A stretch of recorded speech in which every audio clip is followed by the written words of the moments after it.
Oh, hey, Terry O'Reilly. Hello, Mike. How are you? I am doing okay, all things considered. Wow, right? It's crazy time. It's so good to hear your voice. You have one of the most iconic voices in Canadian radio. Well, thank you for that. Do you find when you're out like grocery shopping or whatever, when we used to be able to go outside, uh, Remember maybe, those days? Yeah. yeah, good old February. Do people ever like maybe they don't recognize your face, but as soon as you start talking, they're like, "I know you." That has only happened once to me when I was checking into a hotel. But I'll say this, I get recognized at the airport a lot, which is always strange to me because as a radio guy, you don't ever think that your face has any presence out there. Yeah, but it happens every now and then. Yeah. Yeah.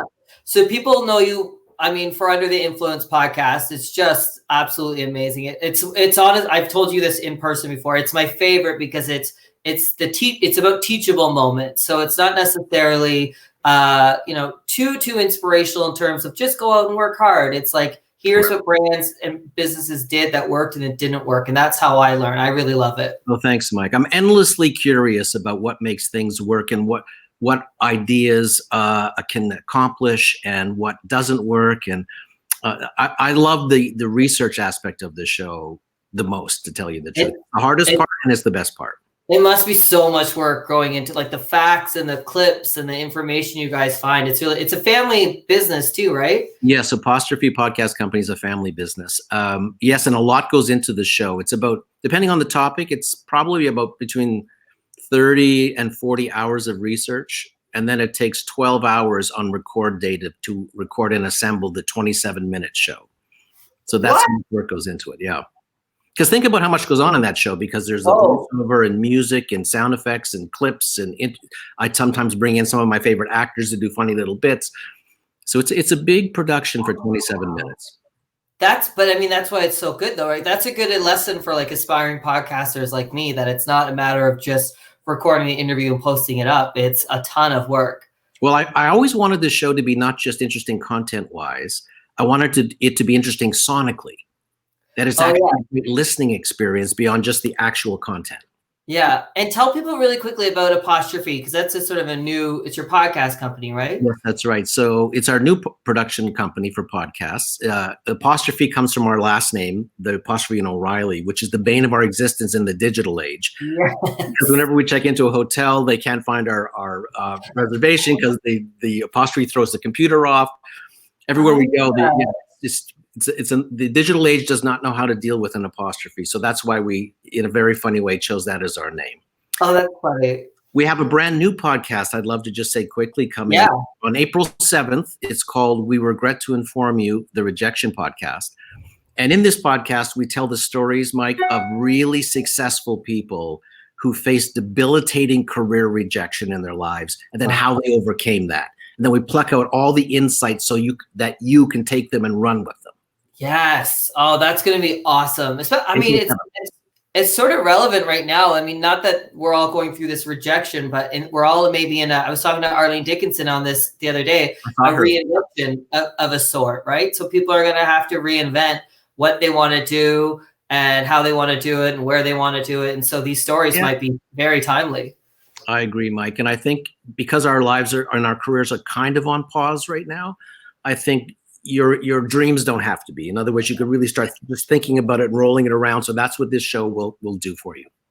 Terry, I'm so excited. So you can already subscribe to it, I saw, right? On Spotify, Apple. The trailer's up there. You can listen to the trailer, and then it drops April 7th.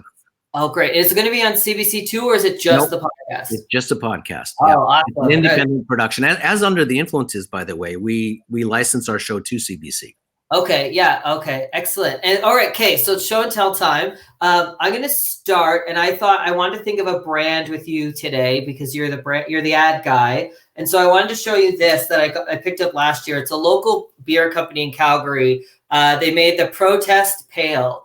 And that's Marsha P. Johnson. And she's sort of notoriously known as the first person that threw the first stone at the Stonewall riots in New York City. Which started the Pride movement and and exploded to what it is today. But what I love, why I wanted to sort of highlight them, is because in LGBTQ issues around pride and brands and stuff like that, it's very controversial. People think they can just put, a pride flag and be like, look, we support. But they did something really special. They sort of gave you the history of Marsha Johnson, and explained what Stonewall was and explained the importance of pride. And so it became a teachable moment. And I love, it says suggested pairings. It's like fruit, turkey, and the pride flag. And so I love this. Can I see them again? They're beautiful. Yeah, they're beautiful cans. How do I do this? There you go. Yeah, they're beautiful cans. Beautiful. And I'm gluten-free, so I can't even drink it, but I admire them. Yeah. Yeah, but I have a shelf downstairs in my kitchen that's sort of all the pride brands, the wines or the liquors or whatever that have done stuff. And so I have them there. And so I always look at this and I think of, a local company taking that pride message, but also turning it into an educational moment. That's wonderful. I love it. Yeah. What do you have for me? Well, I'm going to tell you a story. Oh. So as some listeners may know, I am the world's biggest Beatles fan. Mm-hmm. Not only am I the world's biggest Beatle fan, I'm a Beatle collector. So I collect memorabilia of the Beatles, and I try and look for one of a kind items too. But and listeners may or may not know this too, that hidden inside every episode of my show is a Beatle reference. Oh, I didn't know that. Yeah, so it's only the CBC version, not the podcast version, because if it's a musical reference, I have to take it out for the podcast. But the on-air version of our show, there's a Beatle reference hidden inside every single episode for the 15 years. Anyway, that's a big Beatle fanatic I am. Yeah. So back in the late 90s, Mike, myself and two other Beatle collectors were having lunch, and we were talking about how we never knew at any given time what something might be worth. Like if you found something that was from 1964 that had the Beatles on it, like what is it worth? Yeah. So that was always a struggle for collectors. So over that lunch, we decided to actually start a magazine. So we founded a magazine called Beatlology. And this magazine would come out every month, and we would talk about Beatle memorabilia. We'd interview collectors. We'd talk about what things are worth, because that was the core reason for the magazine. And we put it out into the world, and people all over the world subscribed to it, including the auction houses, Sotheby's, Bonhams, because they all needed to know what things are worth. Yeah.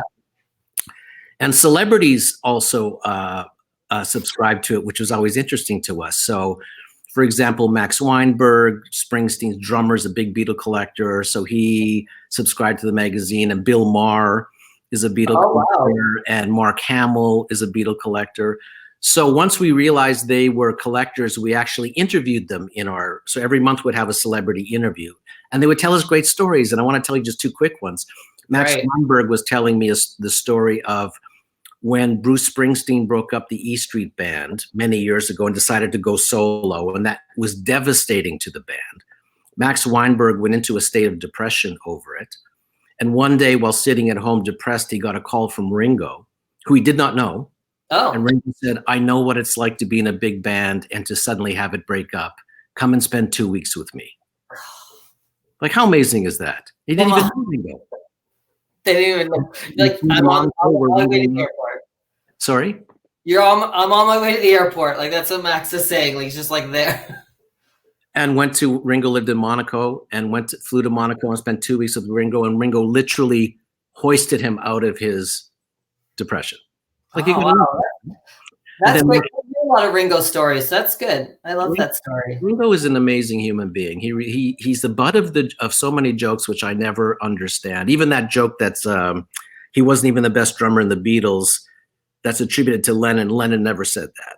Oh, okay. It's a myth. But anyway, Mark Hamill had a great story too. So Mr. Star Wars, big Beatle collector, by the way. He told me this story. He was on a plane in first class, of course, flying from New York to Los Angeles. Just before the doors closed, George Harrison gets on the plane. And he's sitting a couple rows up from Mark. And Mark's sitting there through the flight thinking, I'd love to talk to him, but I don't want to be that kind of a fan. I don't want to bother him. He said, then I thought I'll just write him a note saying, George, it's Mark Hamill. I'm sitting behind you. Just want to say I'm a huge fan. I didn't want to bother you. And then he decides not to write that note. He just goes, no, I'm not even going to do that. Yeah. But an hour later, the flight attendant walks back to Mark and gives him a note, and it's from George. And George says, Mark, I'm a huge fan. I didn't want to bother you. I just wanted to say hello. I love that, right? Yeah. Anyway, so the magazine had lots of stories with celebrities and collectors. And yeah. And do you have the magazine still? no, we had it for about maybe 6 or 7 years, and then we stopped after that. Yeah, but it was really great. But anyway, a friend of mine, I'm getting to the end of my story here. A friend of mine in Toronto named Mike Rockamore, who's a great guy, works at Chum Radio, was having George Martin in for an interview.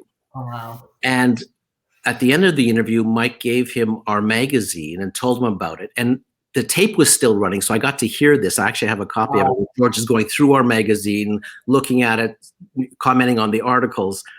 And then George signed the magazine, which was our debut issue, which was kind of cool. And I want to show it to you because I've got it framed here. So here it is. And it says, "Hi, Terry. Keep taking the tablets, George Martin," which is kind of funny, right? Could you look at that? Wow. And as he signed that, he said, "Terry will have no idea what this means." That's what he actually said on the tape, which is funny. And I assumed it just meant keep being addicted to the Beatles, right? Okay, yeah, what does it mean though? Well, I don't know, but a friend of mine says that tablets is kind of an anagram for Beatles, which is kind of interesting. Oh, okay. I love the idea of just leaving a very vague message as you're signing something and just confusing the person. I know, yeah. And having yeah, that's people on Facebook are like, whoa, and people are just talking about how great it is to hear your voice and things like that. That's great. Where do you have that? Is it in your living room? No, this has a place of honor in my office. So, okay. Yeah. I love it. Oh my gosh, it's so great. Someone's suggesting taking the tablets. Maybe it's biblical. Could be. I have no idea. I mean, you could hear him laughing as he wrote it on the recording I have. So I don't know what he meant. It was kind of. Man, that's so good. Well, Terry, thank you so much. Before I let you go, have you seen a brand or a business that's done some interesting things during this COVID-19 thing yet? That sort of pinged your like, oh, that's pretty neat. I think two categories are doing it really well. One is hotels.com just says stay home. Oh yeah. Which is a big thing to say for a hotel. Yeah. Yeah. Right. Yeah.